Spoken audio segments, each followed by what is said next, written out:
कह रहे हैं जो पार्टी करंट में चल रही है, अगर वही पार्टी, सेम पार्टी अगर आपके वोटिंग में आ जाए, तो बीजेपी के तो जितने भी नेता हैं कहेंगे बना दो लॉ। मना करेगा कोई? क्योंकि बीजेपी ही लाई है लॉ, मना नहीं करेगा। इसीलिए अपोजिशन की वोटिंग होती है, अपोजिशन वोट करते हैं। देखते नहीं हो कोई भी लॉ या बिल या कोई डिसीजन होता है तो राहुल गांधी खड़े होके उस पर ऑब्जेक्शन करते हैं, अखिलेश यादव खड़े होके, या उनका कोई टीम मेंबर, सांसद जो होते हैं वो खड़े होके बहस करते हैं कि ये गलत है, ये नहीं होना चाहिए, करते हैं। उसके ऊपर वोटिंग होती है, एक एक सांसद अपना अपना वोट देता है, और अगर वोट फेवर में है तभी वो बिल पास होता है। बिल पास का मतलब होता है संसद में, पार्लियामेंट में उसका एक्सेप्टेंस होता है। क्लियर? एक्सेप्टेंस होने के बाद वो जाता है बिल प्रेसिडेंट के पास। प्रेसिडेंट उस पर अपने सिग्नेचर करती है, और सिग्नेचर जैसे प्रेसिडेंट ने किया उस पर एक डेट लिखती है, जिसको हम लोग इफेक्टिव डेट बोलते हैं। उस डेट से वो लॉ पूरी कंट्री में लागू हो जाता है, इफेक्टिव हो जाता है। अगर प्रेसिडेंट ने उसमें लिख दिया कि ऑल इंडिया में एप्लीकेबल होगा एक्सेप्ट सम स्टेट, कुछ स्टेट कर दिया कि इन पे एप्लीकेबल नहीं होगा, तो पूरे इंडिया पर एप्लीकेबल होगा लेकिन उन स्टेट में एप्लीकेबल नहीं होगा। समझ में आया? और किस डेट से इफेक्टिव होगा वो डेट लिखी जाएगी। दो डेटें लॉ में लिखी होती, एक होती इंट्रोडक्शन वाली डेट, जैसे बिल इंट्रोड्यूस किया गया है मान लो 1 जनवरी 2017 को, लेकिन ये पास होने में 1 साल लग गया, डिसीजन लेने में, हियरिंग चलने में। मान लो 1 अगस्त 2018 को ये पास हुआ, मतलब इफेक्टिव हुआ, यहां से लागू होगा।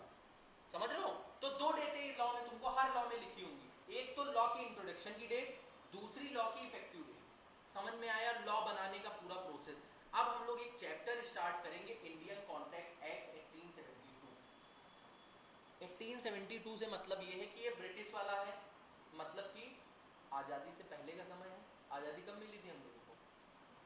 तो जब बापू ने चरखा चलाना चालू किया। नहीं, कब मिली थी? बताओ, काफ़ी लोग बिल्कुल ऐसे देख रहे हैं, नहीं पता है। 1947 के पहले का ये समय है, और इस समय क्या था? अंग्रेजों का शासन था।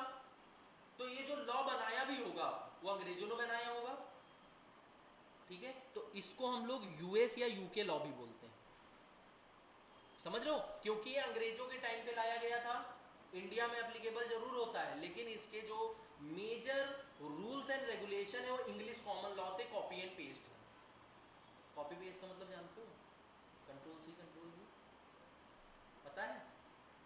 अब इसका इंट्रोडक्शन पढ़ते हैं। इंडियन कॉन्ट्रैक्ट एक्ट, ये क्या होता है? इंडिया में जितने भी कॉन्ट्रैक्ट हो रहे हैं, जैसे कोई सेल परचेज का कॉन्ट्रैक्ट हुआ, कुछ खरीदने बेचने का कॉन्ट्रैक्ट हुआ, जितने भी कॉन्ट्रैक्ट हो रहे हैं उनसे रिलेटेड कोई ना कोई लॉ होना चाहिए। लॉ इन द सेंस कि वो बात करे कि ये सही है और ये गलत है। जैसे कि तुम लोग गाड़ी से निकले, चालान कट गया चौराहे। अब ये चालान काटना किसी एक्ट में लिखा है कि अगर तुमने हेलमेट नहीं लगा रखे रखा है और रॉन्ग साइड चल रहे हो तो तुम्हारा चालान कट जाएगा?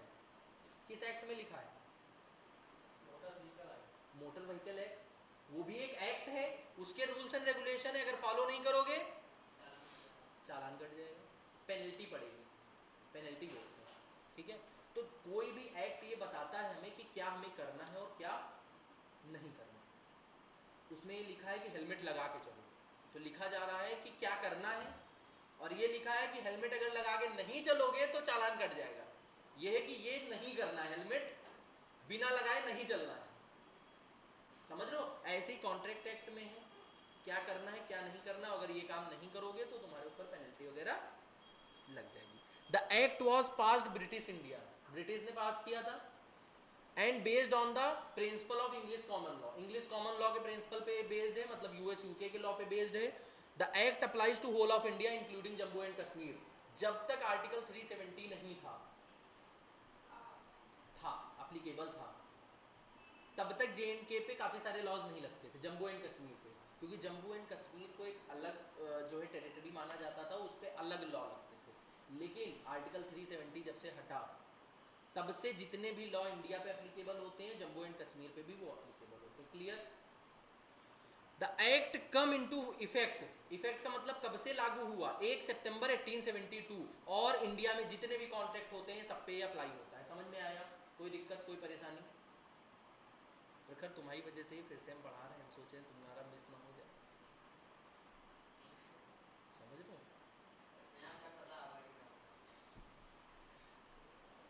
हाँ, प्रपोजल देखो, ये चैप्टर बहुत इंपॉर्टेंट है, इसका वेटेज बहुत ज़्यादा है फाउंडेशन लेवल पर। तो इस चैप्टर को बहुत अच्छे से समझना, रिवाइज करना। अगर तुम लोगों ने ध्यान से नहीं पढ़ा तो इसके एमसीक्यू, केस लॉ, जो भी लिखना पढ़ना है वो सब नहीं कर पाओगे, समझो। इसीलिए इस चैप्टर पे हम थोड़ा सा ज़्यादा वेट देते हैं, समझे। अच्छे से पढ़ाते भी बहुत हैं और हम अपेक्षा करते हैं कि तुम लोग पढ़ोगे भी बहुत अच्छे से, है ना? सही में ओथ दिलवाएं, शपथ। एक होता है इसमें प्रपोजल या फिर ऑफर। ऑफर क्या होता है, जैसे कि मान लो प्रार्थना है और प्रखर है, ठीक है। प्रार्थना ने जो है प्रखर से कहा कि हमारा घर खरीदोगे, समझ लो। तो ये एक अपनी बात रख रही है प्रखर के सामने। अब प्रखर क्या है, उसको मना भी कर सकते कि हम नहीं खरीदेंगे, और प्रखर ये भी कह सकते कि हम खरीदेंगे, दोनों बातें हैं।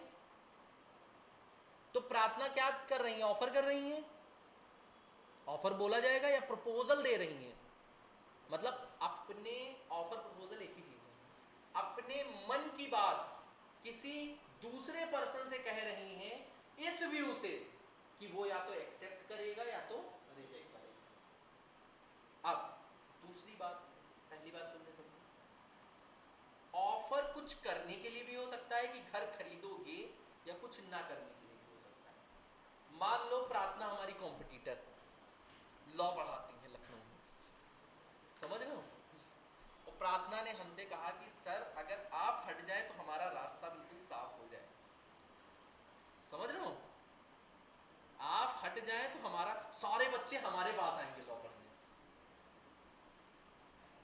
तो प्रार्थना ने क्या किया, प्रार्थना ने एक सूटकेस लाई पैसों से भरा हुआ, और वो सूटकेस हमारे सामने रखा, कहने लगे सर लखनऊ में लॉ नहीं पढ़ाएंगे आप, ये जितना पैसा, एक ब्लैंक चेक दे दिया, मान लो सर जितना अमाउंट चाहे भर लीजिए, लेकिन लॉ नहीं पढ़ाएंगे। तो ये हमको ऑफर दे रही हैं कुछ ना करने के लिए, कुछ करने के लिए नहीं दे रही हैं कि ये काम करिए, आप कह रही ये काम मत करिए, समझ रहे हो। तो ऑफर या प्रपोजल कुछ करने के लिए भी हो सकता है और कुछ ना करने के लिए भी हो सकता है, समझ में आया। अब यही बात हम इंग्लिश में पढ़ते हैं। When a person, प्रार्थना, signifies to another, signifies मतलब अपनी इच्छा व्यक्त करता है दूसरे व्यक्ति के सामने, जैसे प्रखर के सामने इन्होंने अपनी इच्छा व्यक्त की। His willingness to do मतलब कुछ करने के लिए, क्या हमारा घर खरीदोगे, प्रखर से बोला, तो कुछ करने के लिए अपनी इच्छा व्यक्त कर रही हैं। और abstain from doing anything, या तो कुछ काम को रोकने के लिए, ना करने के लिए, जैसे हमसे इन्होंने इच्छा व्यक्त की कि सर लॉ नहीं पढ़ाएंगे, ये भी एक ऑफर हुआ। with a view to obtaining assent of that other to such act or abstain, उस एक्ट या काम को करने के लिए या ना करने के लिए उस पे assent मतलब कि एक्सेप्टेंस लेने के लिए, या तो हाँ बोलोगे या तो ना बोलोगे। इस व्यू से इन्होंने, अच्छा जो ऑफर देने वाला बंदा है वो हमेशा इसी व्यू से जो है ऑफर देता है कि सामने वाला बंदा एक्सेप्ट कर लेगा, समझ रहे हो। तो इसी व्यू से ये बोली कि सामने वाला बंदा एक्सेप्ट कर लेगा।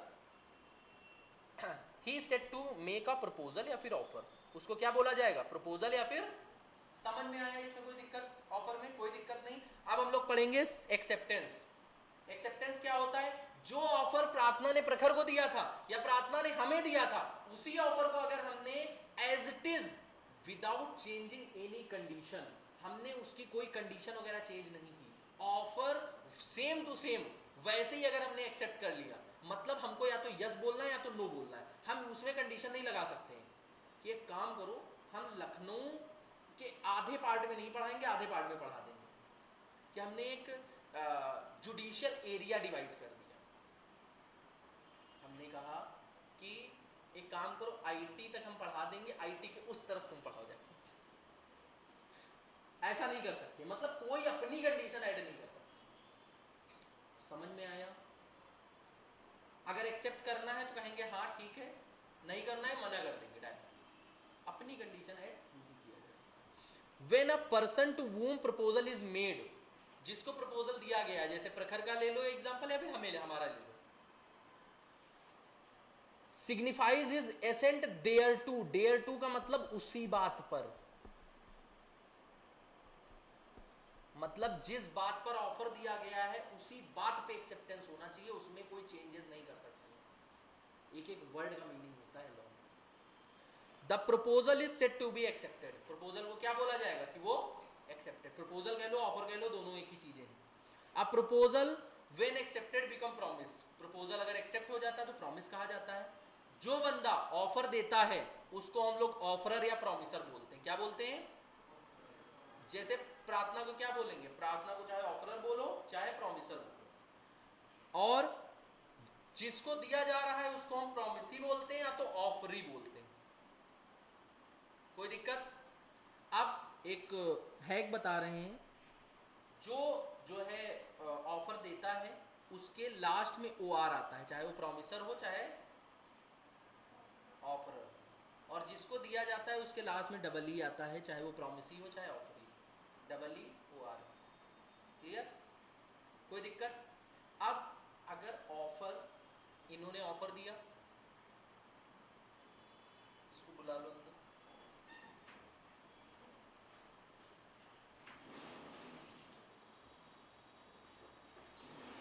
You are 14 minute late.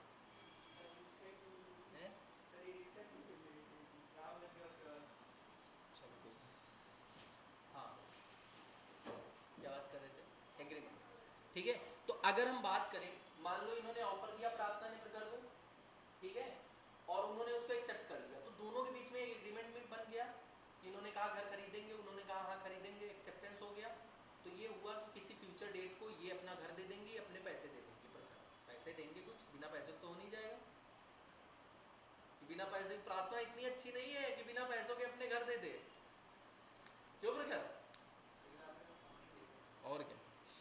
तो अगर हम बात करें ऑफर और एक्सेप्टेंस अगर मिल गया दोनों, तो क्या हो जाता है? एग्रीमेंट। एग्रीमेंट का मतलब दोनों लोग, दोनों पार्टी अपनी अपनी ड्यूटीज परफॉर्म करेंगे फ्यूचर डेट को। क्लियर? एवरी प्रॉमिस और set of promises forming consideration for each other. Consideration का मतलब होता है समथिंग इन रिटर्न। क्या मतलब होता है? बदले में कुछ मिलना चाहिए। मतलब अगर ऑफर दिया है तो ऑफरर की साइड से कुछ बदले में होना चाहिए। जैसे प्रार्थना की साइड से घर है कंसिडरेशन में, और प्रखर क्या देंगे? पैसे देंगे। तो दोनों की साइड से कुछ ना कुछ है। विदाउट कंसिडरेशन कोई भी एग्रीमेंट वाइड होता है या कोई भी कॉन्ट्रैक्ट वाइड होता है। मतलब बिना कंसिडरेशन के कोई भी एग्रीमेंट जो है आपका सही नहीं होता है, अगर हिंदी में समझो। क्लियर? अब आते हैं हम लोग कॉन्ट्रैक्ट पे। कॉन्ट्रैक्ट किसको बोलते हैं? अब एक क्वेश्चन है कि अगर मान लो एग्रीमेंट है, अगर इन्होंने घर बेचने को कहा है कि हम 1 महीने बाद घर बेचेंगे, इन्होंने एडवांस दे दिया है, उसके बाद में प्रखर मुकर जाए या प्रार्थना मुकर जाए, मतलब मैं घर और नहीं बेचूंगी, अब मार्केट रेट वहाँ बीच में हाईवे निकल गया है, हमारे घर के बीच से हाईवे निकल रहा है, समझ रहे हो? हमारे घर की वैल्यू लाखों में नहीं करोड़ों में है। अब हम ये काम नहीं करेंगे, बेचेंगे नहीं। क्या प्रखर कोर्ट में जा सकते हैं? नहीं जा सकते। क्यों नहीं जा सकते?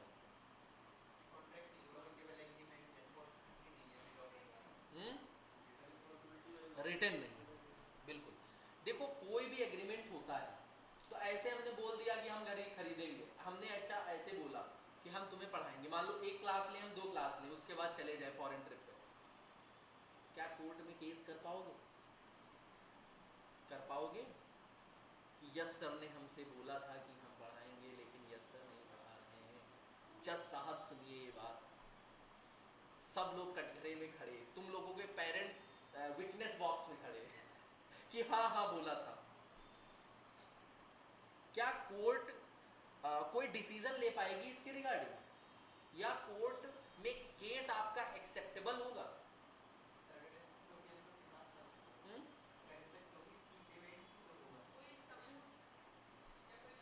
कोई आपके पास रिटन में कोई जो है पेपर होना चाहिए जिसमें लिखा हो कि हमने अपनी कंसेंट दी है कि हम आपको लॉ पढ़ाएंगे।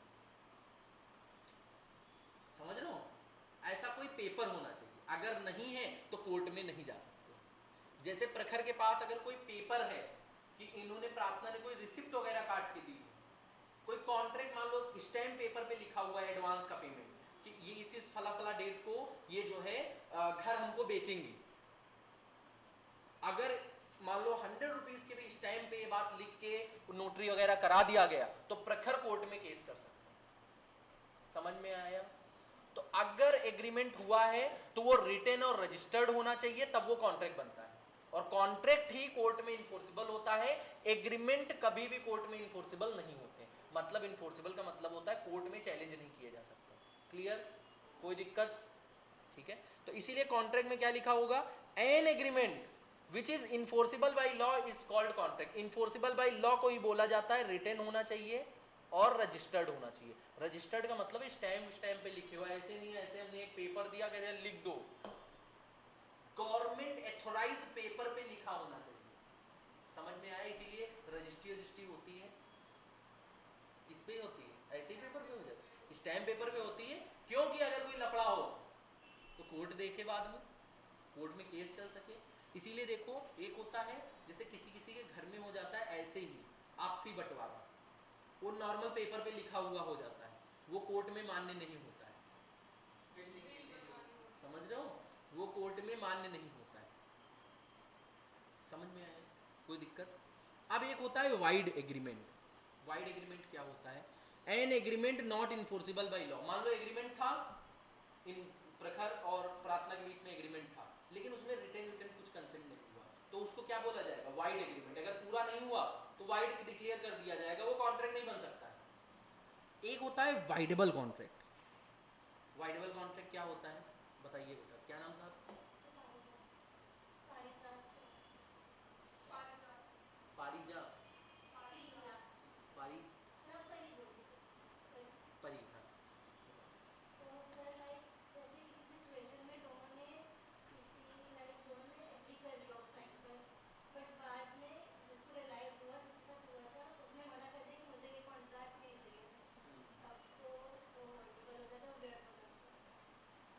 बढ़िया, गुड। कमी है कुछ एग्जांपल्स की, समझ रहे हो? तो हाथ कौन कटवाएगा अपना? प्रखर, कोई दिक्कत तो नहीं? कोई नहीं दिक्कत ना। तो मान लो हम डॉक्टर हैं, ठीक है, हम क्या हैं? प्रखर मान लो जा रहे थे अभी स्कूटी से, प्रखर का एक्सीडेंट हो गया, हो ना, भगवान करे ऐसा कभी ना हो किसी के साथ, ठीक है, ये जस्ट एग्जांपल है फॉर फन, ठीक है, कॉन्सेप्ट को अंडरस्टैंड करने के लिए। अगर मान लो प्रखर का एक्सीडेंट हो गया और एक्सीडेंट में इनका हाथ कट गया।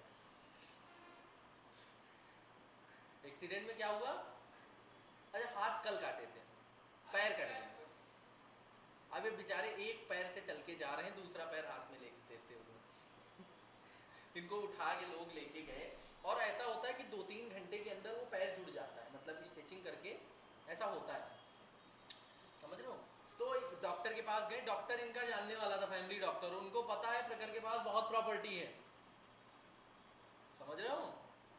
प्रखर के पास खानदानी बहुत प्रॉपर्टी, गाँव में ऐसे करके उसने एक पेपर बनवाया, तुरंत स्टैम्प पेपर बनवाया, कहने लगे हम तुम्हारा इलाज तभी करेंगे जब हमें अपनी प्रॉपर्टी तुरंत सेल आउट करोगे, और बदले में कुछ 10 लाख रुपए टोकन अमाउंट ऐसे ही दे दिया कि लो 10 लाख रुपए, वो करोड़ों की प्रॉपर्टी थी, और डॉक्टर ने लिखवा ली अपने नाम को। प्रखर क्या है? प्रखर तो बिल्कुल डरे सहमे, पैर ही नहीं रहेगा तो करेंगे क्या, चल नहीं पाएंगे, तो इन्होंने साइन कर दिया तुरंत। लेटर ऑन अगर प्रखर चाहें तो कोर्ट में जा सकते हैं और उस डिसीजन को चैलेंज कर सकते हैं, क्योंकि वहां पे उनका फायदा उठाया गया है प्रखर का। तो प्रखर कोर्ट में जाएंगे और कोर्ट में उस कॉन्ट्रैक्ट को कैंसिल कर सकते हैं। कैंसिल जब करेंगे तो इनको जो बेनिफिट इन्होंने लिए होंगे और जो डॉक्टर ने लिए होंगे, वो दोनों पार्टीज को अपने अपने बेनिफिट वापस करने पड़ेंगे। डॉक्टर क्या वापस करेगा? प्रॉपर्टी। प्रखर क्या वापस करेंगे? 10 लाख रुपए। समझ में आया? तो कहोगे जो पैर सिला था उसकी अलग फीस जो ली होगी, जो डॉक्टर चार्जेस होते हैं, जो हॉस्पिटल बिल होता है, वो तो अलग पेमेंट होगा। समझ में आया? अब यहाँ पे क्या लिखा है? An agreement which is enforceable by law. Enforceable by law हुआ at the option of one or more parties thereto, but not at the option of other or others. कह रहे किसी एक पार्टी, दो पार्टी है अगर, तो किसी एक पार्टी के ऑप्शन में कॉन्ट्रैक्ट को कैंसिल किया जा सकता है। उस कॉन्ट्रैक्ट को हम वाइडेबल कॉन्ट्रैक्ट बोलते हैं। जैसे प्रखर चाहे तो कैंसिल कर सकते हैं, डॉक्टर नहीं कैंसिल कर सकता है। डॉक्टर क्यों करेगा? उसके तो बेनिफिट का ही काम। कोई एक पार्टी कैंसिल कर सकती है जो आपका पीड़ित पक्ष होगा। पीड़ित पक्ष को इंग्लिश में क्या बोलते हैं? Aggrieved party. अगर एग्रीव्ड पार्टी चाहे तो कॉन्ट्रैक्ट को किसी भी समय कैंसिल कर सकती है। अगर वो चाहे 2-4 साल बाद भी कैंसिल कर सकती है। पैर सही हो जाए, पैर सही होने में समय लगेगा, था कटा था पैर, साल 2 साल का समय मान लो लग गया, उसके बाद भी कैंसिल कर सकता है। समझ में आया वाइडेबल कॉन्ट्रैक्ट? अब वाइडेबल कॉन्ट्रैक्ट किस किस केस में होता है? ऐसे फ्रॉड हो गया, तुम्हारे साथ किसी ने फ्रॉड कर दिया, तुम कोर्ट में जाके कॉन्ट्रैक्ट कैंसिल कर सकते हो। मिस रिप्रेजेंटेशन, किसी ने तुमको बोला कुछ और किया कुछ और, कैंसिल कर सकते हो कॉन्ट्रैक्ट। और कौन से पॉइंट थे? Fraud, miss representation, coercion. Coercion मतलब किसी ने गन रखी सर पे तुम्हारे, करो साइन, निकाली अपनी माउजर, तुम्हारे सर पे हाथ तुम्हारा ऑटोमेटिक चलने लगता है उस सिचुएशन में, चलता है। अगला मिस्टेक। मिस्टेक बाय मिस्टेक तुमने अगर साइन वाइन कर दिया किसी पेपर पे। और एक और था ना, अनड्यू इन्फ्लुएंस। अनड्यू इन्फ्लुएंस, कोई पर्सन अगर अनड्यू इन्फ्लुएंस का, डॉक्टर वाला एग्जांपल था, डोमिनेटिंग पोजीशन पे अगर बैठा है, डोमिनेटिंग पोजीशन से, डॉक्टर क्या था? डोमिनेटिंग पोजीशन पे, वो उस समय जो चाहे सामने वाले से करवा सकता है, तो डोमिनेटिंग पोजीशन बोली जाएगी, बोली जाएगी। तो उस केस में वो जो सामने वाले प्रखर थे वो कोर्ट में जो है कॉन्ट्रैक्ट को कैंसिल कर सकते हैं। क्लियर? कोई दिक्कत नहीं है ना? कह रहे हैं क्या सारे एग्रीमेंट कॉन्ट्रैक्ट होते हैं? Is every agreement is contract? नहीं। क्यों? एग्रीमेंट में अगर इन्फोर्सिबिलिटी बाय लॉ होगी तभी तो कॉन्ट्रैक्ट होगा। तो सारे एग्रीमेंट में इन्फोर्सिबिलिटी बाय लॉ होती है? नहीं होती है। लेकिन जो कॉन्ट्रैक्ट बना है वो तो यहां से गुजरा होगा ना, एग्रीमेंट से गुजरा होगा ना, क्योंकि agreement plus enforceability by law is equal to contract. नहीं समझ में आया? बस बस बनाने जा रहे हैं। पुराने बच्चों की यही दिक्कत होती है, सब पता होता है। अब देखो, ये तुम्हारा फाउंडेशन है और ये है फाइनल, ठीक है? फाउंडेशन को हम क्या बोलेंगे? एग्रीमेंट। और फाइनल को? क्या जितने बच्चे फाउंडेशन में एडमिशन लेते हैं सब फाइनल तक पहुंचते हैं? नहीं। लेकिन अगर कोई फाइनल में बच्चा है तो वो इंटरमीडिएट फाउंडेशन क्रॉस किया ही होगा। तो इसका अगर देखा जाए तो जितने भी कॉन्ट्रैक्ट होते हैं वो सारे एग्रीमेंट होते हैं, लेकिन सारे एग्रीमेंट कॉन्ट्रैक्ट नहीं होते हैं। समझ में आया? कोई दिक्कत, कोई डाउट नहीं है? क्या? अरे ठीक, हम समझ गए। अब इतना डिटेलिंग ना कराओ, नहीं तो बच्चे जो है डर में आ जाएंगे, दहशत में आ जाएंगे। क्यों? अभी कुछ बच्चों का फर्स्ट डे है, अभी दहशत नहीं आनी चाहिए, मजा आना चाहिए। No, every agreement not a contract. An agreement to become a contract must give to a legal obligation. अगर कोई लीगल ऑब्लिगेशन क्रिएट होता है, मतलब रिटन रजिस्टर्ड होगा तभी वो कॉन्ट्रैक्ट माना जाएगा, अदरवाइज कॉन्ट्रैक्ट नहीं माना जाएगा। अब एग्रीमेंट दो टाइप के होते हैं, एक लीगल ऑब्लिगेशन क्रिएट करता है, दूसरा सोशल ऑब्लिगेशन क्रिएट करता है। जैसे कि मान लो परी है और प्रार्थना है। परी, प्रार्थना ने परी को जो है, दोनों की दोस्ती होगी बढ़िया कोचिंग में। अब प्रार्थना ने परी को अपने घर पे डिनर के लिए बुलाया, हालांकि बुलाएंगी नहीं प्रार्थना, लेकिन मान लेते हैं कि बुलाया, ठीक है, और इनको इनवाइट किया तो बढ़िया खाना वाना ऐसे करके बढ़िया इन्होंने इनकी पसंद का पनीर और दाल मखनी ये सब बना के रखा, गार्लिक नान और पुलाव और मंचूरियन और क्या होता है, chole bhature, white sauce pasta starter में, कबाब वेज वाले, समझ लो ये सब है। आइसक्रीम हो गया, मीठे में जो है रसमलाई हो गई, और जो है रसगुल्ले हो गए, राजभोग हो गए, छेना खीर हो गई, तो मतलब इतना सब इन्होंने मम्मी से बनवाया, और काफ़ी चीज़ें मार्केट से भी मंगवाई। मेरी फ्रेंड पहली बार घर आ रही है, ठीक है, लेटर ऑन परी नहीं गई, इनका सारा खाना खराब हो गया, इनका सारा खाना, क्या ये क्या ये जो है क्या बोलते हैं, प्रार्थना कोर्ट में केस कर सकती हैं? क्यों नहीं कर सकती?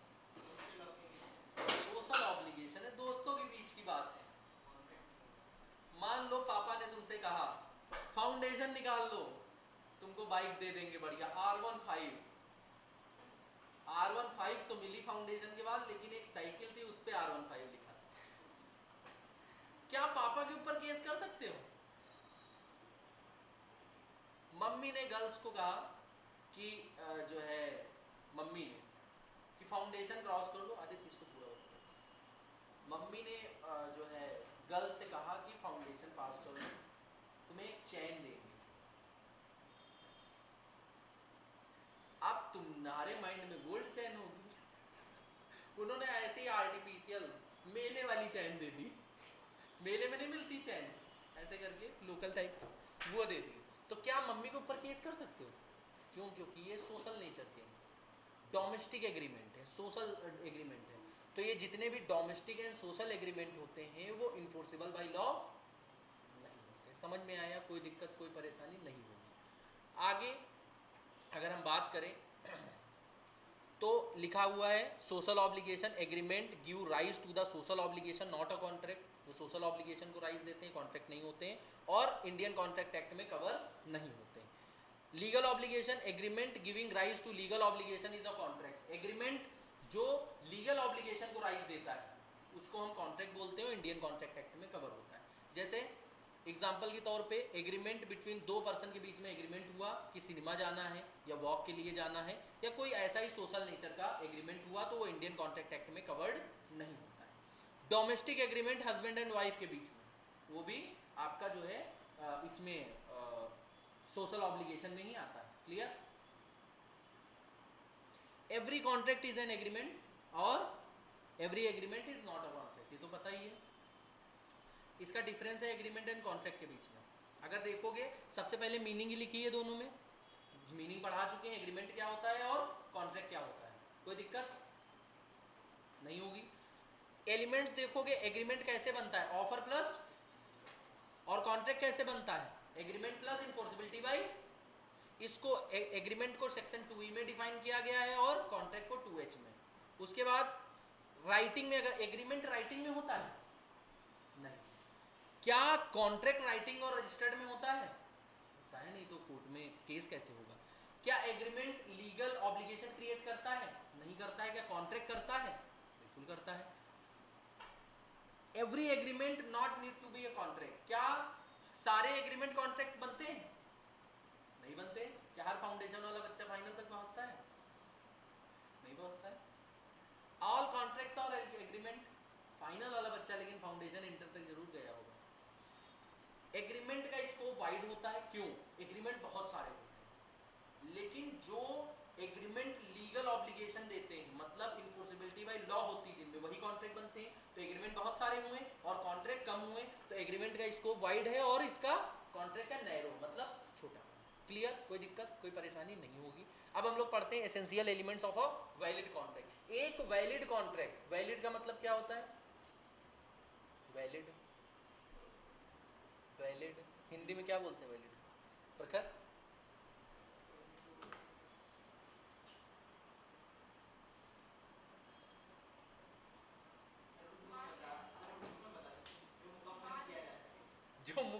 किया जा सके। वाह, ला ही पढ़ रहे हैं हम लोग। हाँ, बता रहे हो कुछ बात? मान मानना मान्य, हाँ मान्य सही होगा, वैलिड मान्य, समझ रहे हो। Essential elements of a valid contract, एक कॉन्ट्रैक्ट के लिए कौन कौन सा एलिमेंट इंपॉर्टेंट है, मतलब अगर ये चीजें नहीं हुई तो कॉन्ट्रैक्ट को कॉन्ट्रैक्ट नहीं माना जाएगा। क्लियर। सबसे पहले एग्रीमेंट होना चाहिए, एग्रीमेंट कह लो या फिर ऑफर प्लस एक्सेप्टेंस कह लो।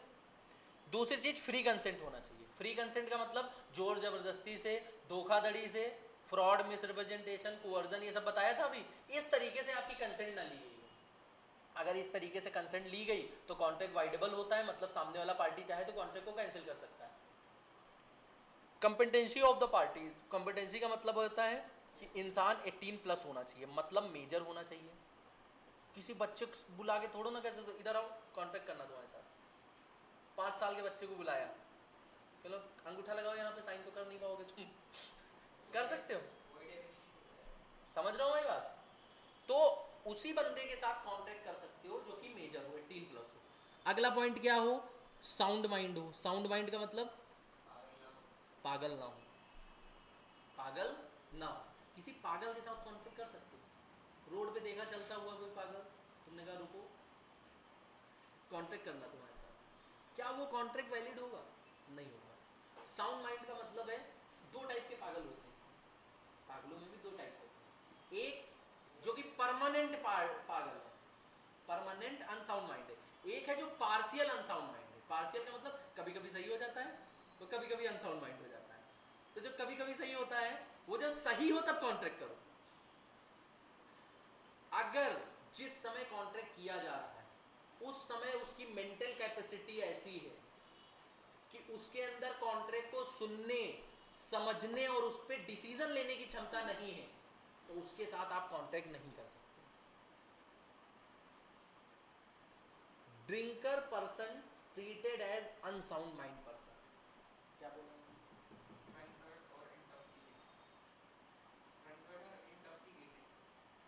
अगर कोई पर्सन अपने होशो हवास में नहीं, किसी ने इतनी ज्यादा चढ़ा ली, चढ़ने मतलब जानते हो ना, ड्रिंक कर ली, कि अपने होशो हवास में नहीं, उसके साथ तुम कोई कॉन्ट्रैक्ट नहीं कर सकते। हमने कहा ना, कॉन्ट्रैक्ट करते समय उस बंदे की सोचने, समझने और डिसीजन लेने की क्षमता बिल्कुल स्ट्रांग होनी चाहिए। कोई अगर अपने अपना पॉइंट जो है, मान लो प्रार्थना ने घर बेचने के लिए कहा था इनसे, प्रखर उस समय बिल्कुल धुत, समझ रहे हो, करीब 15-20 पैग लगा चुके, ठीक है। अब उसके बाद इनको कुछ समझ में नहीं आ रहा घर वर कहाँ क्या है, समझ रहे हो। अब प्रार्थना ही चुपचाप इनके सामने पेपर खिसकाया, घर हमारा खरीद दो। इनके पास पैसे भी थे उस समय, इन्होंने ये दिए और ये साइन किया। प्रार्थना को पता था ये ड्रंक है, बोल भी नहीं पा रहा है सही से, तो ये प्रार्थना की गलती थी कि प्रखर के साथ कॉन्ट्रैक्ट क्यों किया उसने, सुबह तक वेट कर लेती। समझ में आया? तो उस समय कॉन्ट्रैक्ट नहीं किया जा सकता है, उस पर्सन के साथ किया जा सकता है लेकिन टाइमिंग गलत है, समझ लो। तुम्हारे पास केस लॉज आएंगे, एग्जाम्पल आएंगे जिसमें ये सब बातें लिखी होंगी जो हम समझा रहे हैं अभी, ये बुक में कहीं नहीं लिखा है। ड्रंक व्रंक दारू वारू ये सब बुक में नहीं मिलेगा, लेकिन केस लॉ में लिख दिए देंगे तुम्हारा कि एक ड्रंकर पर्सन है, समझ लो। उस समय जब शाम में वो 4 दोस्तों के साथ बैठा है, उस समय उसकी मेंटल कैपेसिटी ऐसी है कि वो सोचने समझने और डिसीजन नहीं ले सकता है, क्या उसके साथ तुम कॉन्ट्रैक्ट कर सकते हो?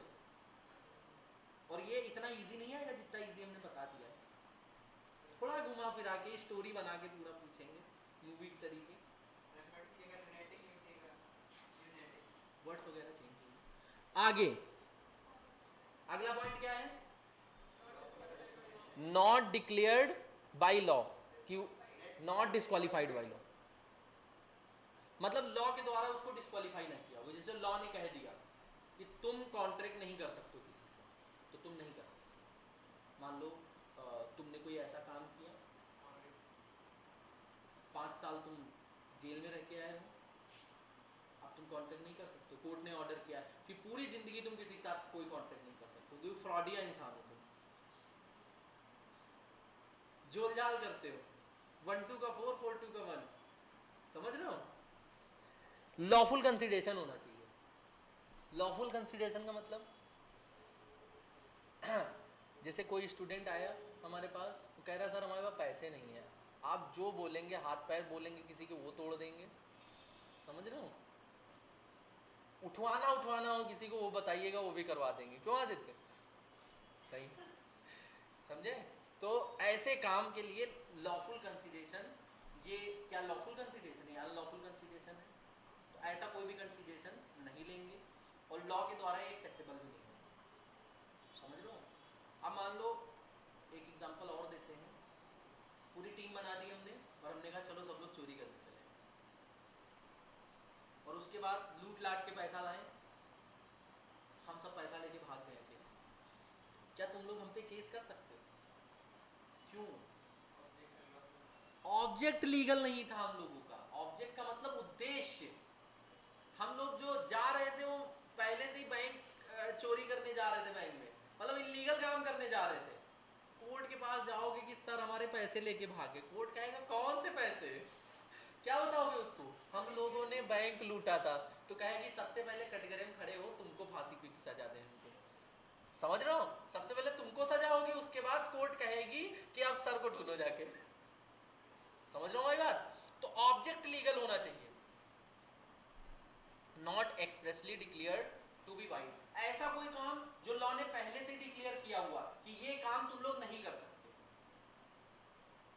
पहले से ही वाइड मतलब व्यर्थ डिक्लेयर किया हुआ है, समझ में आया। ये ए से लेके एफ तक पॉइंट सारे। अब यहाँ पे दिया गया है not given under section 10 one essential condition, ये भी इंपॉर्टेंट है। जैसे कॉन्ट्रैक्ट क्या खुद से कर सकते हो, खुद से जो कॉन्ट्रैक्ट करते हो क्या बोलते हैं, देखते नहीं कुछ लोग खुद ही से बातें किया करते हैं, कह दो सर ये तो हम भी करते हैं, करते हो तुम लोग खुद से बातें करते हो प्रार्थना, कभी कभी, हर कोई थोड़ा ना करता है, खुद से बातें करते हो, कौन कितने लोग खुद से बातें करते हो, करते हो तुम कैसे, ऐसे बोल बोल के मन में, देखे ना उस समय कोई कांटेक्ट ना कर ले तुम्हारे साथ ठीक है।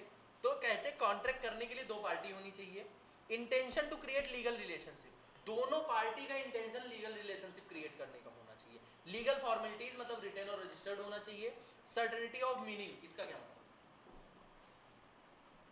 मान लो प्रार्थना, फर्स्ट एग्जांपल, प्रार्थना ने घर बेचने के लिए कहा था, प्रार्थना के बाद 2 घर है ना, प्रार्थना तुम्हारे प्रार्थना के बाद 2 घर, एक गांव में घर है और एक सिटी में घर है, सिटी वाला घर महंगा है, गांव वाला घर थोड़ा सा सस्ता है, गांव में प्रॉपर्टीज वगैरह थोड़ी सस्ती होती है।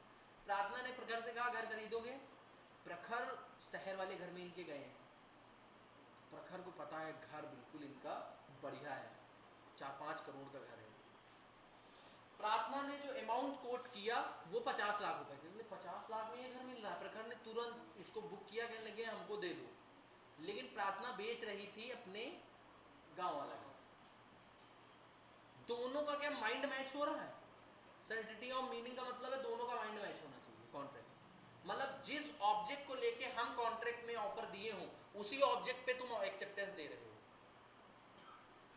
आगे क्या है, पॉसिबिलिटी ऑफ परफॉर्मेंस, कोई भी कॉन्ट्रैक्ट अगर कर रहे हो, एग्रीमेंट कर रहे हो, तो वो पॉसिबल हो कि वो परफॉर्म हो जाए, ऐसा कोई कॉन्ट्रैक्ट ना हो तो कि तुम कह दो कि आसमान में जाओ चांद तारे तोड़ के लाओ, क्या ये पॉसिबल है, तो ये तो फिक्टिशियस हो गया, फिक्शनल हो गया, तो ये नहीं हो सकता है। जो हमने बताया इतनी देर में सब यहाँ पे थ्योरी में लिखा है, 2 पार्टीज होनी चाहिए, ऑफर होना चाहिए, एक्सेप्टेंस होना चाहिए, लॉफुल कंसिडरेशन होना चाहिए, ठीक है, लॉफुल ऑब्जेक्ट होना चाहिए, क्लियर, कैपेसिटी ऑफ कॉन्ट्रैक्ट मतलब 18+ होना चाहिए, साउंड माइंड होना चाहिए और नॉट डिस्क्वालिफाइड बाय लॉ होना चाहिए, लिखा है सब, अभी हमने बताया, ये पूरा ऊपर लिखा था, ये देखिए लिखा है। उसके बाद फ्री कंसेंट होनी चाहिए, कोवर्जन मतलब गन तुम्हारे सर पे रख के कोई अगर कोई काम करा रहा है, ये नहीं होना चाहिए, अनड्यू इन्फ्लुएंस, डॉक्टर और पेशेंट वाला एग्जांपल, फ्रॉड किसी ने कर दिया तुम्हारे साथ, फ्रॉड नहीं होना चाहिए, मिस रिप्रेजेंटेशन और मिस्टेक नहीं होना चाहिए, intention to create legal relationship होना चाहिए, लीगल रिलेशनशिप क्रिएट कर रहे हो, पॉसिबिलिटी ऑफ परफॉर्मेंस होनी चाहिए, और लीगल फॉर्मेलिटीज मतलब रिटन और रजिस्टर्ड होना चाहिए, इतना काम होना चाहिए, समझ में आया, इसमें किसी को कोई दिक्कत नहीं है, ये कॉन्ट्रैक्ट का था बेसिक। अब यहां से एक एक चैप्टर चालू होगा। चैप्टर 1 ऑफर, अभी तक क्या था? बेसिक। अब चालू होगा ऑफर, ठीक है? अब हम लोग ऑफर से पढ़ेंगे। तो पहले एक बार थोड़ा सा ये रिवाइज कर लो, ये सारे पॉइंट पढ़ लो। किसी को कोई दिक्कत हो तो हमसे पूछ सकता है, हम यहीं पे हैं, कहीं जा नहीं रहे।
पांच चीजें हैं, अगर उस तरीके से कंसेंट ली गई है तो उसको फ्री नहीं मानी जाएगी। पहले कोर्जन, कोर्जन का मतलब होता है जोर जबरदस्ती से, जैसे गन वाला एग्जांपल दिया। दूसरा पॉइंट होता है फ्रॉड, तुम्हारे साथ फ्रॉड कर दिया गया, फ्रॉड समझते ही हो। अगला होता है मिसरिप्रेजेंटेशन। मिसरिप्रेजेंटेशन का मतलब होता है जानबूझ के नहीं, गलती से फ्रॉड हो जाए, जैसे कि हमें खुद नहीं पता है कि वो चीज गलत है। जैसे मान लो कोई प्रॉपर्टी, हमसे कहा कि सर हमारी ये प्रॉपर्टी बिकवा दीजिए, हमने तुमको बता दिया प्रॉपर्टी, वो प्रॉपर्टी सही नहीं थी, उसमें पहले से केसेस चल रहे थे, लेकिन हमें वो बात नहीं पता है, हमें खुद नहीं पता है कि वो प्रॉपर्टी गलत है, तो हमने तुमको बोला, हालांकि वो कॉन्ट्रैक्ट तुम्हारा फ्री नहीं, कंसेंट फ्री नहीं होगी। क्यों? क्योंकि वो कॉन्ट्रैक्ट जो बंदा पीछे से कर रहा है वहीं से गलत होके आ रहा है, तो उसको मिस रिप्रेजेंटेशन बोलते हैं, ठीक है? आगे मिस्टेक आ जाती है, अनड्यू इन्फ्लुएंस। अनड्यू इन्फ्लुएंस में डॉक्टर वाला एग्जांपल, और मिस्टेक, बाय मिस्टेक आपने कॉन्ट्रैक्ट कर लिया। तो अगर ये पांच चीजें होंगी तो फ्री कंसेंट नहीं होगी। फ्री कंसेंट का आगे पूरा चैप्टर है, वो पढ़ोगी तो और डिटेल में समझ में आएगा। क्लियर?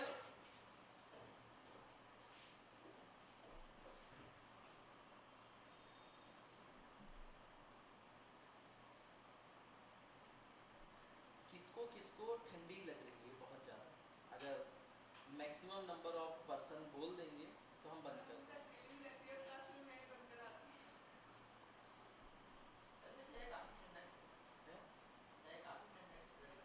तुम तो सपोर्ट में बोलोगे ही।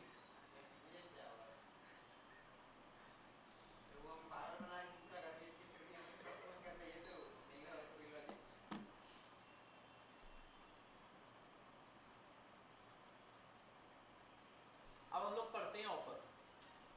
अभी ऑफर तुम लोग पढ़ चुके हो, ऑफर की 50% नॉलेज तुम्हारे पास है। क्या होता है ऑफर? ऑफर क्या होता है? जिससे पूछेंगे वही बताएगा। सबसे पीछे से क्या नाम है तुम्हारा? आयुष, आयुष, आयुष नाम है? अंकुश, अंकुश, हाँ बताऊँ। भूल गए? और कोई बताएगा? हैंड रेज करो। ऑफर क्या होता है? अभी पढ़ाया हमने। कुछ करने के लिए भी ऑफर दिया जा सकता है और कुछ ना करने के लिए भी ऑफर दिया जा सकता है। ऑफर दिया जा सकता है। ऑफर की बता रहे हो, ऑफर ही दोगे? वाह वाह, बैठ जाओ बैठ जाओ। चलो फिर से बता देते हैं। एक पर्सन कुछ करने के लिए या कुछ ना करने के लिए, अगर सामने वाले पर्सन को अपनी विलिंगनेस देता है, विलिंगनेस का मतलब अपनी इच्छा व्यक्त करता है, तो उसको हम लोग ऑफर बोलते हैं। यही तो था। When one person signifies to another, एक पर्सन अगर सिग्निफाई करता है दूसरे को अपनी विलिंगनेस, अपनी इच्छा कुछ करने के लिए, टू डू और अब्सटेन फ्रॉम डूइंग एनीथिंग, कुछ करने के लिए या तो कुछ ना करने के लिए, with a view to obtaining the assent of the other person, क्या कहा जाएगा उसको? प्रपोजल या फिर ऑफर। ऊपर सेम डिफिनेशन थी, पढ़ा चुके हैं, ठीक है। अब टाइप्स ऑफ ऑफर, ऑफर के टाइप्स दिए गए, एक होता है जर्नल ऑफर, एक होता है स्पेशल ऑफर, ठीक है, दो मेन।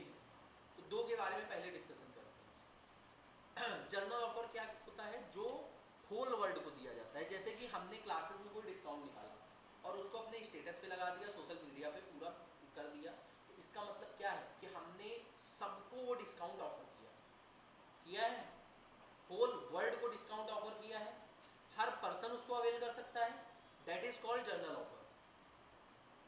हमने कोई क्लास निकाली है और वो हमने कहा है कि जो क्लासरूम के स्टूडेंट हैं, ऑफलाइन वाले बच्चे, केवल वही बच्चे उसको अवेल कर सकते हैं, केवल वही बच्चे उसको अवेल कर सकते हैं, that is called special offer. किसी स्पेसिफिक पर्सन या किसी ग्रुप ऑफ पर्सन को हम ऑफर दें। हमने कहा कि हमारी जो लॉ की रिवीजन क्लासेस अभी आने वाली हैं, मैराथन क्लासेस, और उन क्लासेस में जो हमारे क्लासरूम वाले स्टूडेंट हैं वही वो क्लासेस कर सकते हैं। तो हमने स्पेशल ऑफर दिया। क्या कोई बाहर वाला बंदा उसको एक्सेप्ट कर सकता है? आ सकता है? नहीं आ सकता है। हमने सिर्फ और सिर्फ क्लासरूम वाले स्टूडेंट्स को ये ऑफर दिया है, that is called special offer. Specific person को या स्पेसिफिक ग्रुप ऑफ पर्सन को दिया। मान लो कोई पर्सन हमारे पास आया, एक स्टूडेंट, सिंगल स्टूडेंट आया, कहने लगा सर हमारे घर पे ऐसी सिचुएशन है, हम फीस नहीं दे पाएंगे, हमने उसकी फाउंडेशन की फीस फ्री कर दी। तो सर ऐसा भी होता है? होता नहीं, एग्जाम्पल देना है, समझ लो, फाउंडेशन की फीस फ्री कर दी, और करते भी हैं तो बताते नहीं, करते भी हैं तो बताते नहीं पब्लिक में। ये सारी बातें बताई तो ना जाती है? क्या चीज़? नहीं नहीं, ये बातें नहीं बताई जाती। तो अगर बात की जाए तो हमने कह दिया कि कोई दिक्कत नहीं, आप पढ़ लीजिए और देख लेंगे हम लोग। तो हमने क्या उसको एक स्पेशल ऑफर दिया। क्या सबको हमने वो ऑफर दिया है? तो स्पेशल ऑफर हुआ, किसी स्पेसिफिक पर्सन को दिया गया। इस पे केस लॉ है, जर्नल और स्पेशल ऑफर, सुना है? कार्बोलिक वर्सेस स्मोक बॉल, सुना है? क्या है वो, थोड़ा जानते हैं। एक लेडी थी इंग्लैंड की जिसका नाम था कार्लिल, ठीक है, और आज से करीब अराउंड मोर देन 100 ईयर्स पहले की बात है। उस समय जो है एक, जैसे अभी कोविड आया था, वैसे एक पहले बीमारी आई थी जिसका नाम था इन्फ्लुएंजा। क्या नाम था? उसमें क्या हुआ तो होता था वही कोविड वाली बीमारी, सर्दी जुकाम ये सारी चीज़ें होती थी, और काफ़ी बड़े एक्सट्रीम लेवल पे। कोविड भी यही था, सर्दी जुकाम एक्सट्रीम लेवल पे होता था, बुखार वगैरह, वही उसमें भी था। अब एक कंपनी थी, उसने एक प्रोडक्ट निकाला, स्मोक बॉल नाम था प्रोडक्ट, और उसने न्यूज़पेपर में आर्टिकल छपवाया कि कोई भी अगर जो हमने प्रिस्क्रिप्शन लिखा हुआ है उसके अकॉर्डिंग उस स्मोक बॉल को यूज करता है तो उसको इन्फ्लुएंजा नहीं होगा। क्या बताया हमने? कि अगर कोई दिए गए प्रिस्क्रिप्शन के अकॉर्डिंग उस स्मोक बॉल को यूज करता है उसको इन्फ्लुएंजा नहीं होगा। लेटर ऑन कार्लिन ने उसको खरीदा मेडिकल स्टोर से, और उसको जैसे लिखा था, गर्म पानी ठंडे पानी जो भी था, वैसे ही यूज किया। लेकिन कार्लिन के फिर भी इन्फ्लुएंजा हो गया। कार्लिन ने कोर्ट में केस कर दिया कंपनी के ऊपर। तो कंपनी क्या कह रही है? कंपनी कह रही है कि हमने इनसे थोड़ा ना कहा था यूज करने के लिए, इन्होंने यूज किया।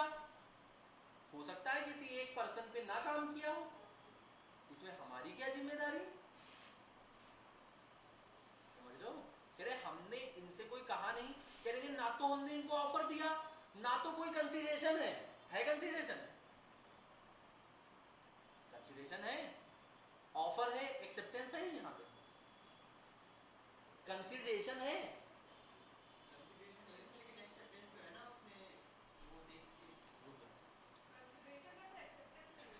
एक्सेप्टेंस है नहीं। अगर देखोगे तो यहाँ पे essential elements of the contract missing है। सारी एसेंशियल एलिमेंट नहीं मिलेंगे, जो ऊपर पढ़ा था ऑफर होना चाहिए, एक्सेप्टेंस होना चाहिए, समझ रहे हो। लेकिन फिर भी अगर आपने पब्लिकली कोई इंफॉर्मेशन अवेलेबल कराई है और उस इंफॉर्मेशन को पढ़ के वो सेम काम कोई पर्सन करता है, तो उसको ये माना जाएगा कि एसेंशियल एलिमेंट की सारी कंडीशन उसने सेटिस्फाई की। जैसे कि उसने पेपर में, न्यूज़पेपर में एक आर्टिकल छपवाया था, इसका मतलब वो पूरे वर्ल्ड को संबोधित कर रहा है। जैसे न्यूज़ चैनल पे कोई बात आती है तो इसका मतलब क्या होता है, पूरे वर्ल्ड पे उसको संबोधित किया जाता है, मतलब पूरा वर्ल्ड उसको देख सकता है। यूट्यूब पे कुछ पड़ा हुआ हो तो पूरा वर्ल्ड उसको संबोधित कर सकता है, मतलब देख सकता है। जैसे अभी तुम लोगों के जेनजी वाला एग्जांपल लेते हैं, ये समय रहना था, जानते होगे सब लोग हैं। अब उसका एक शो आता था लेटेंट, बहुत तगड़े से पता है तुमको है ये सारी चीजें तुरंत। अभी कह देंगे लॉ का लेक्चर बताओ, पिछला वाला वो नहीं, उसमें आए नहीं थे, लेकिन उसके सारे एपिसोड देखे होंगे, हम मानते हैं। सही बोल रहे हैं, बहुत बढ़िया था वो, देख लो, देख रहे हो क्या बढ़िया था वो, हमें भी पता है, तुम्हें भी पता है, समझ रहे हो। तो अगर हम बात करें तो उसके ऊपर ये केसेस क्यों हुए, वो कह सकता था जिसको मन हो सुने, जिसको मन हो ना सुने, हम तो स्पेशल ऑफर दे रहे हैं, मतलब हम अपनी ऑडियंस को बुला के सुना रहे हैं। अगर वो रुक जाओ, हाँ वो ये कह सकता था कि जो है हम तो कोई ऐसे किसी पर्सन से कह नहीं रहे कि हमारे शो पे आओ, उसने बोला भी था ये, हम इनवाइट थोड़ा ना करते हैं, लोग खुद खरीद खरीद के टिकट आते हैं। आप अपने बच्चों को रोक लीजिए देखने से, लेकिन वो ऐसे प्लेटफॉर्म पे अपना कंटेंट डाल रहा है कि वर्ल्ड वाइड कोई भी एक्सेस कर सकता है, दैट इज जर्नल ऑफर। समझ रहा हूं मैं बात, कोई भी उसको एक्सेप्ट कर सकता है, कर सकता है। जर्नल ऑफर के अंडर आया तो जर्नल ऑफर के अंडर आया तो उसके ऊपर केस भी चल सकता है, चल रहे हैं केस, समझ रहे हो। काफी सारे जो है मिनिस्टर्स ने उसके ऊपर कंप्लेन की, समझ लो इसी के रिगार्डिंग कि पब्लिक में जो है ऑफेंसिव लैंग्वेज का यूज कर रहे हैं, ये सारी चीजें हुई। पब्लिकली यूज नहीं कर सकते तुम, एक अपना प्राइवेट कॉन्सर्ट रखो, कुछ लोगों को बुलाओ। बच्चे इसलिए बोलते हैं क्योंकि उसके कॉन्सर्ट में बच्चे ही आते हैं, समझ रहे हो मेनली। तो अगर हम लोग बात करें तो पब्लिकली उसने सारी इंफॉर्मेशन डाली यूट्यूब पे, अगर यूट्यूब पे ना डालता कोई केस ना होता, स्पेशल ऑफर। एक पब्लिक है, लार्ज को वो संबोधित नहीं कर रहा है, कुछ इंडिविजुअल ग्रुप को वो संबोधित कर रहा है, समझ रहा हूं मैं बात, कि एक कॉन्सर्ट उसने रखा, 100 लोग उसमें हैं, केस नहीं होगा। समझ में आ रहा है स्पेशल ऑफर। अभी यही जो लेक्चर हमने अभी वो किया है, तुम लोगों का ले रही क्लास, इसी में हम कोई ऐसी बात बोल दें जो कि हमें नहीं बोलनी चाहिए, इनएप्रोप्रिएट है, और क्लास में रहे, ऐप में रहे और तुम लोगों की नॉलेज में रहे, हमारे ऊपर कोई केस नहीं हो सकता, कोई कुछ नहीं बिगाड़ सकता है।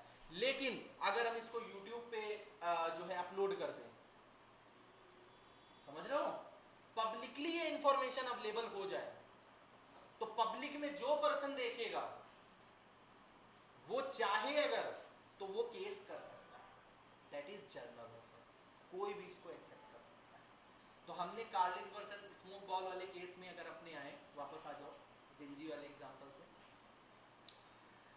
तो अगर हम लोग देखें तो उसमें क्या हुआ था फिर डिसीजन, कोर्ट ने कहा आपने न्यूज़पेपर में आर्टिकल दिया है, पब्लिक एट लार्ज को कोई भी उसको एक्सेप्ट कर सकता है, और इन्होंने इसको एक्सेप्ट किया, खरीदा उस स्मोक बॉल को, और जैसे डिस्क्रिप्शन दे रखा था उसमें वैसे यूज किया, और इनको इन्फ्लुएंजा हो गया।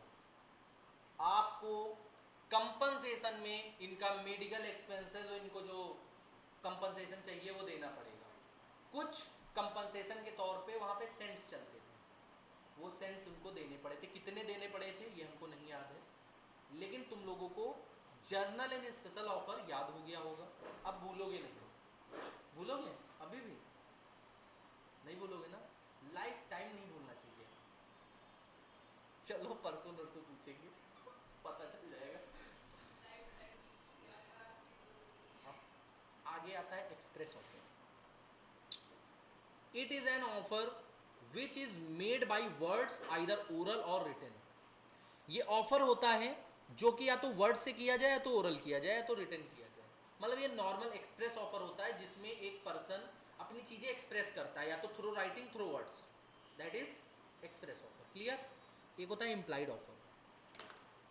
इम्प्लॉयड ऑफर क्या होता है? जैसे यहां से उतरे, एक रिक्शा कह रहा है डालीगंज डालीगंज डालीगंज डालीगंज बोल रहा है, बैठ गए उसमें। क्या पूछते हो उससे, भैया मैं आपको ऑफर दे रही हूं, आप मुझे डालीगंज तक ले चलेंगे? ऐसे बोलते हो? नहीं बोलते हो। बैठ गए उसमें, अब डालीगंज पे उतर भी गए, उसने पैसे मांगे तुमसे, तुमने कहा भैया कहाँ ऑफर है, यहाँ कहाँ एक्सेप्टेंस, नहीं देंगे पैसे, जाओ। कैसा कर सकते हो? क्यों? क्योंकि ये इम्प्लाइड ऑफर है।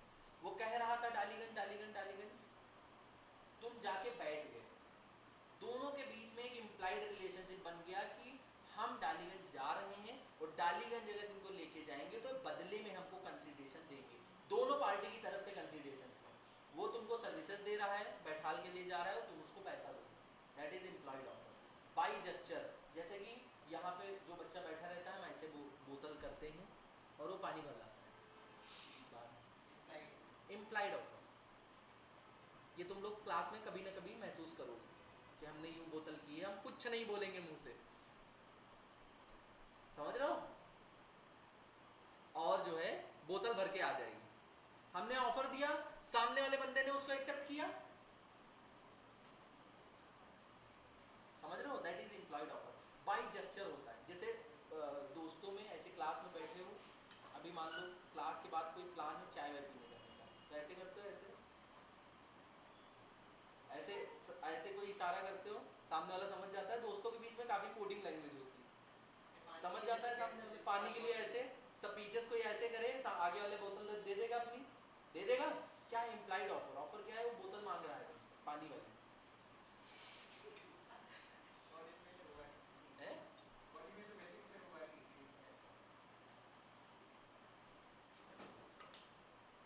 बच्चे बात बहुत पकड़ते हैं, इसीलिए हर बात को क्लियरिटी के साथ हमें बोलना पड़ता है, समझे? और लॉ में क्लियरिटी होनी भी चाहिए एक एक वर्ड की। लॉ अगर पढ़ रहे हो तो हर एक वर्ड की क्लियरिटी होनी चाहिए, जो भी पढ़ रहे हो, जो भी सुन रहे हो। दिमाग, इंद्रियां अपनी खुली रखो, पांच की पांचों। कितनी पांच ही होती ना इंद्रियां? पांच की पांचों खुली रखो। It is an offer which made by conduct और जेस्चर ऑफ द पार्टीज। समझ में आ गया होगा? जैसे बस वाला जाता है, कंडक्टर, उसमें लिखा होता है बरेली टू लखनऊ, लखनऊ टू बरेली, ऐसे लिखा होता है, चढ़ जाते हो उस पर। क्या ऑफर देते हो, भैया बरेली हमें ले चलोगे, ऐसे पूछते हो? नहीं। Counter offer, when a person to whom offer is made does not accept the offer as it is, he counters the condition, that is called counter offer। कह रहे हैं अगर कोई ऑफर दिया गया है, उसको एज इट इज को हिंदी में बोलते हैं जौ का तौ। क्या बोलते हैं? जो का तौ, जौ का तौ क्या बोलते हैं? सुना होगा ये। एज इट इज, जैसे का तैसा, वैसे करके, या तैसे का जैसा, वैसे ही, ठीक है? हिंदी में नहीं, इंग्लिश में समझो, as it is, same to same. अगर वो ऑफर नहीं करता है, उस ऑफर को वो रिजेक्ट कर देता है, ये समझ के चलो। और उस ऑफर में कुछ कंडीशन चेंज करते वो ऑफर देता है। जैसे प्रार्थना ने प्रखर को ऑफर दिया कि हमारा घर खरीदोगे 50 लाख, उसको कहा हम नहीं खरीदेंगे। प्रखर ने कहा कि हम 45 लाख में खरीदेंगे, तो इन्होंने ऑफर को कैंसिल कर दिया, इन्होंने काउंटर ऑफर दिया है। समझ में आया? दोनों की पोजीशन चेंज। जो ऑफरर था वो ऑफरी बन गया, और जो ऑफरी था वो ऑफरर बन गया, क्योंकि पहले केस में प्रार्थना ऑफर दे रही थी, दूसरे केस में प्रखर दे रहे। समझ में आया?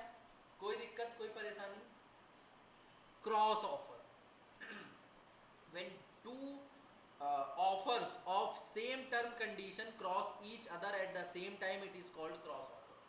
प्रार्थना ने बोला प्रखर से कि हमारा घर खरीदोगे, प्रखर ने भी बोला तुम हमारा घर खरीदोगे, सेम ऑफर सेम टाइम पे क्रॉस हो गए, that is called cross offer. Standing offer, standing offer जैसे कि हमने कहा कि हम ऑफर दे रहे हैं कि क्लास हमारी कोई भी अगर लॉ की लेगा फाउंडेशन की, तो हम अभी कुछ लिमिटेड टाइम पीरियड के लिए 6000 की कर रहे हैं, ये प्राइसिंग हमने लगा दी 6000 की प्राइसिंग में CMA फाउंडेशन की लॉ विद टेस्ट सीरीज वगैरह सब कुछ मिलेगा, और ये ऑफर 15 अप्रैल तक वैलिड रहेगा, that is called standing offer, कि एक लिमिटेड पीरियड के लिए ही केवल ऑफर ओपन है, उसको एक्सेप्ट करो अदरवाइज वो ऑटोमेटिकली रिजेक्ट हो जाएगा। नहीं समझे? जैसे लिखा नहीं हो तो offer valid from 1 April to 5 April, तो उसी ड्यूरेशन में आपको वो ऑफर को अवेल करना पड़ता है। ऐसे फ्लिपकार्ट अमेजोन की सेल चलती BBD बिग बिलियन डेज, देखा है? तो क्या ऑफर ही तो चलता है उनका, तो उसी टाइम पे आपको परचेज करना रहता है, अदरवाइज आपको डील नहीं मिलेगी। वो पर्टिकुलर टाइम और डेज होते हैं, उसी में आपको वो चीज़ें करनी है। समझ में आया? कह रहे an offer is standing offer if it is intended to remain open for a specific period, कोई स्पेसिफाइड पीरियड के लिए ओपन रहेगा तो उसको हम लोग स्टैंडिंग ऑफर। पढ़ लिया? समझ में आया? क्या? हाँ, टेंडर हो गया। टाइप्स ऑफ ऑफर पढ़ लो एक बार, सातों पॉइंट, कुछ ना समझ में आए, वैसे ऐसा होगा ही नहीं कि ना समझ में आए, आज तक तो नहीं हुआ।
डन?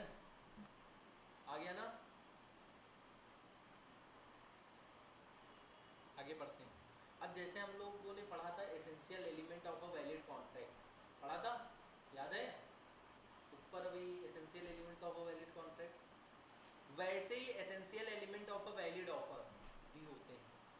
ऑफर के लिए भी कुछ एसेंशियल कंडीशन है, ऑफर देने के लिए क्या क्या कंडीशन सेटिस्फाई होनी चाहिए। सबसे पहले ऑफर में भी एक्सप्रेस और इम्प्लाइड, ऑफर दोनों तरीके से हो सकता है, चाहे एक्सप्रेस मतलब आप बोल के करें, रिटन में दे के करें, इम्प्लाइड का मतलब बाई जेस्चर करें, जैसे ऑटो वाला एग्जांपल दिया था हमने, दोनों तरीके से ऑफर दिया जा सकता है, ये बोला गया। एन ऑफर में बी एक्सप्रेस और implied from the conduct of the parties circumstances of the cases. Conduct of parties कैसे करती हैं, फिर सर्कमस्टांसेस ऑफ केसेस, कौन से सर्कमस्टांस में कौन सा केस लगता है। ऑफर में भी स्पेसिफिक और जर्नल, ऑफर स्पेसिफिक भी हो सकता है, जर्नल भी हो सकता है, ये पढ़ बताने की जरूरत है जर्नल, और ये तो इसके बारे में बहुत डिस्कशन हो चुका है। Offer must create legal relations, offer ऐसा होना चाहिए जो लीगल रिलेशन क्रिएट करे इन फ्यूचर में। An offer to be valid must create valid relationship या legal relationship between the parties. Say for example dinner invitation extended by A to B is not a valid offer, ये तो social nature का हो गया। Dinner invitation अगर प्रार्थना ने दिया, मान लो परी को, ठीक है। तो ये नहीं माना जाएगा कि ये लीगल रिलेशनशिप क्रिएट हो सकता है। आगे जाके क्या परी केस कर सकती हैं? नहीं कर सकती हैं। Offer must B clear, not, मतलब ऑफर बिल्कुल क्लियर होना चाहिए। क्लियर इन द सेंस कि अगर हमने ऑफर दिया है, जैसे प्रार्थना ने ऑफर दिया कि हमारा घर खरीदोगे, ये क्लियर ऑफर है? घर नहीं क्लियर है। प्रार्थना को ये कहना चाहिए मेरा सिटी वाला घर खरीदोगे। हमने तुमसे कहा फ्रूट्स लोगे, फ्रूट्स खरीदोगे, क्लियर ऑफर है। क्यों? कौन सा फ्रूट, कितनी क्वांटिटी है, 1 किलो है, 2 किलो है, 250 ग्राम है, 100 ग्राम, क्लियरिटी नहीं है। आपको ये भी नहीं पता होगा कितना पे करेंगे हम उसके लिए, क्योंकि ना तो क्वांटिटी डिक्लेयर्ड है, ना तो फ्रूट डिक्लेयर्ड है। तो कॉन्ट्रैक्ट हमेशा, ऑफर हमेशा क्लियर होना चाहिए। लिखा है the term of an offer should be not vague, not confusing होना चाहिए, क्लियर होना चाहिए। एग्जाम्पल में दे रखा है ए ऑफर करते हैं बी को fruit worth 5000, this is not a valid offer since what kind of fruit, कौन से फ्रूट हैं और क्वांटिटी क्या है वो मेंशन नहीं। समझ में आया? 5000 के तुम कितने फ्रूट दोगे बताओ हमको पहले से, कि हम सेब देंगे, एप्पल्स देंगे, अवाकाडो देंगे, और कितनी क्वांटिटी देंगे, है क्या चीज? ड्रैगन फ्रूट खाया है कभी? बहुत बेकार होता है। उसमें कुछ वो विटामिन वगैरह ये सब, ये वाली उसमें वो हेल्दी पना वाली वो है, ठीक है। इससे हेल्दी चीजें नहीं खानी चाहिए इतनी, समझ रहे? हम नहीं खाते मीट है।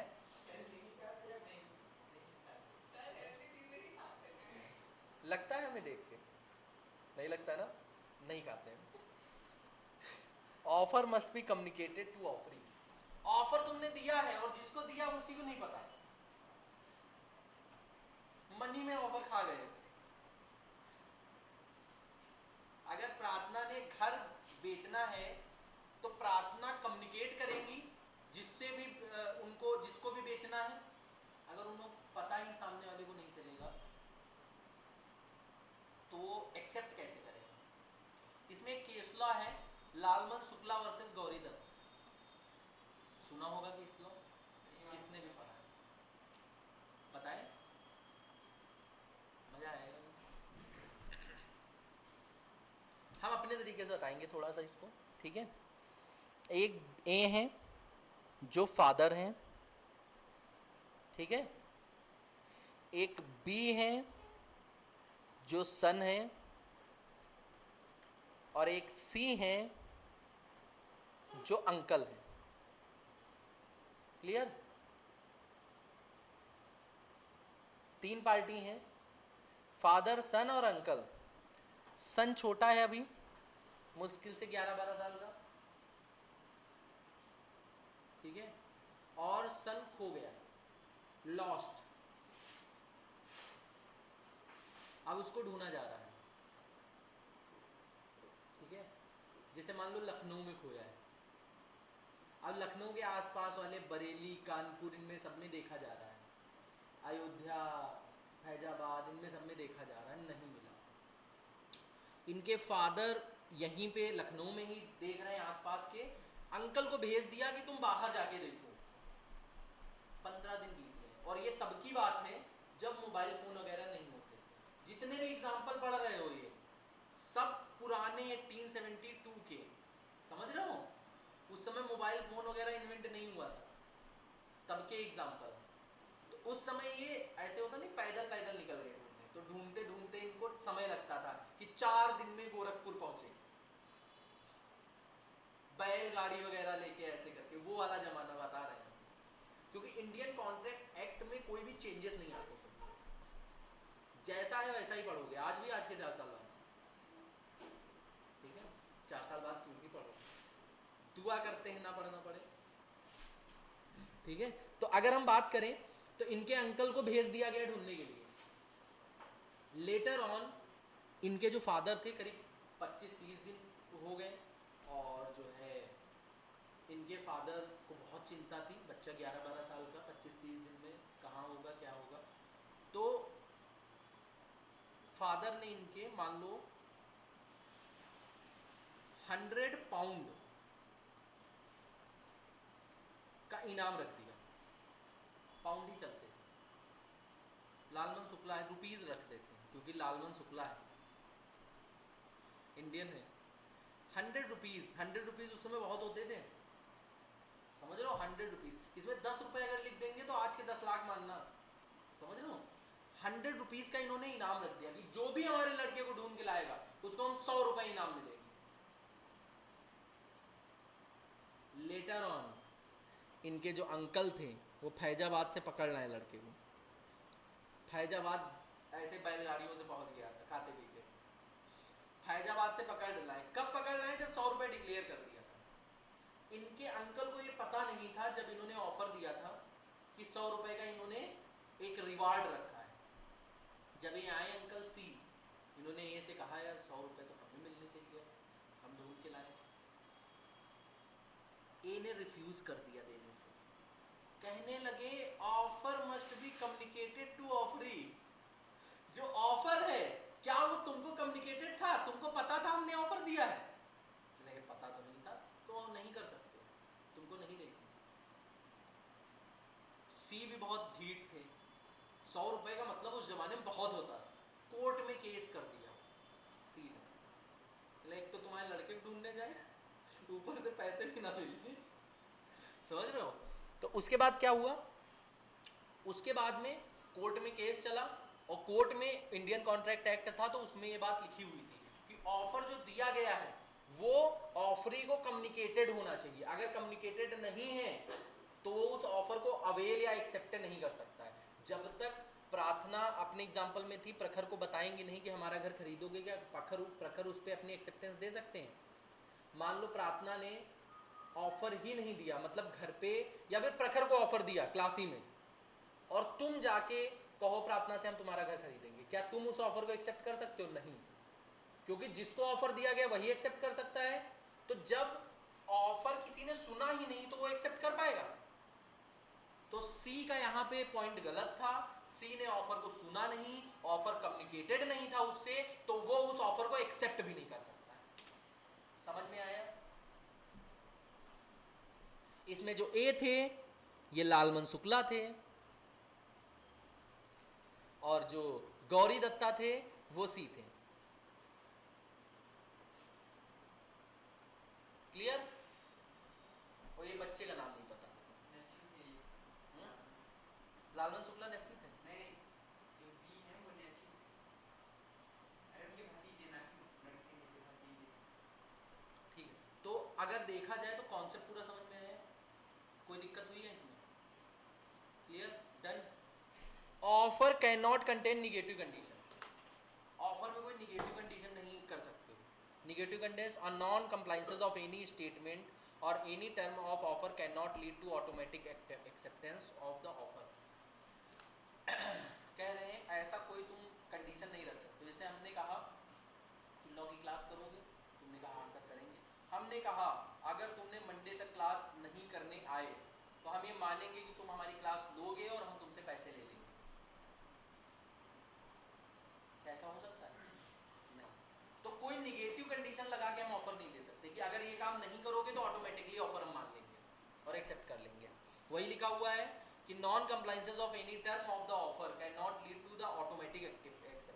अगर कोई आपने नॉन कंप्लायंसेस किया है किसी ऑफर का तो उसको ऑटोमेटिकली एक्सेप्टेंस नहीं मानेंगे। जैसे ए ने ऑफर किया कि अपनी काउ सेल करेगा बी को 5,000 रुपए में।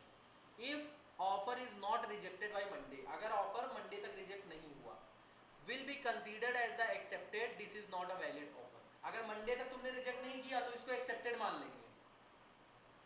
मान लो अपने एग्जाम्पल की बात करते हैं। प्रार्थना ने प्रखर को घर का वो दिया था कि घर जो है हमारा खरीदोगे, तो उस केस में कहा कि अगर मंडे तक तुमने मना नहीं किया घर के लिए कि हम नहीं खरीदेंगे, प्रखर से बोला, तो हम ये मानेंगे कि तुम घर खरीदोगे। ऐसा नहीं कह सकती, प्रखर की मर्जी है, खरीदे ना खरीदे, निगेटिव कंडीशन लगा के नहीं खरीदवा सकते। आगे क्या होता है, a mere statement of intention is not an offer, a person who attend and advertise place of auction could not sue for the breach of the contract if the auction was cancelled.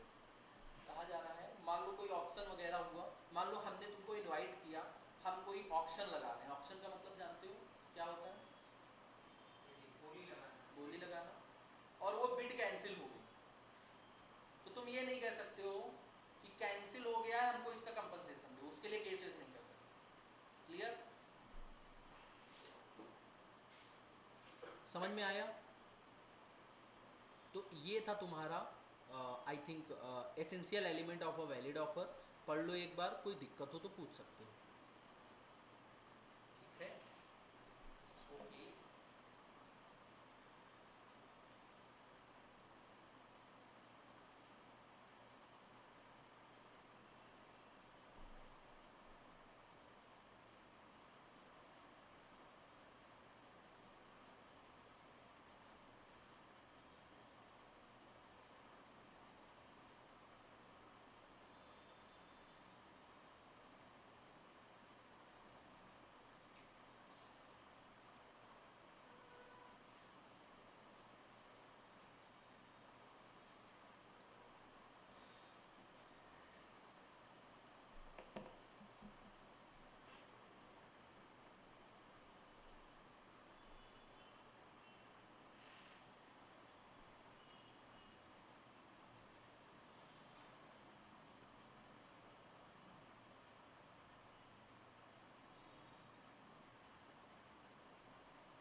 Done.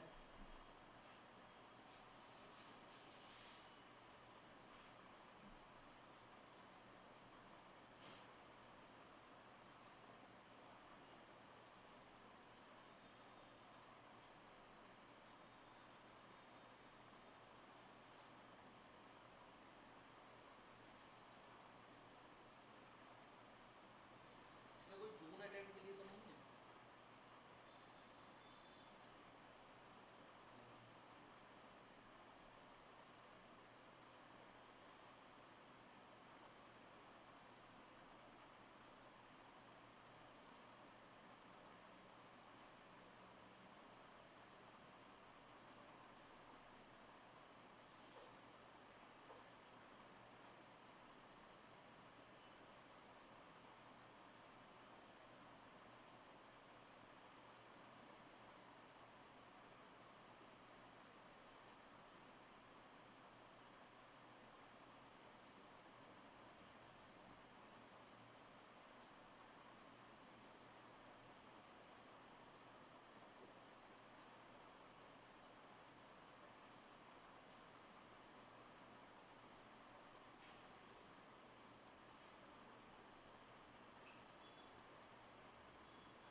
आज के लिए इतना ही रखते हैं, इसको revise करना।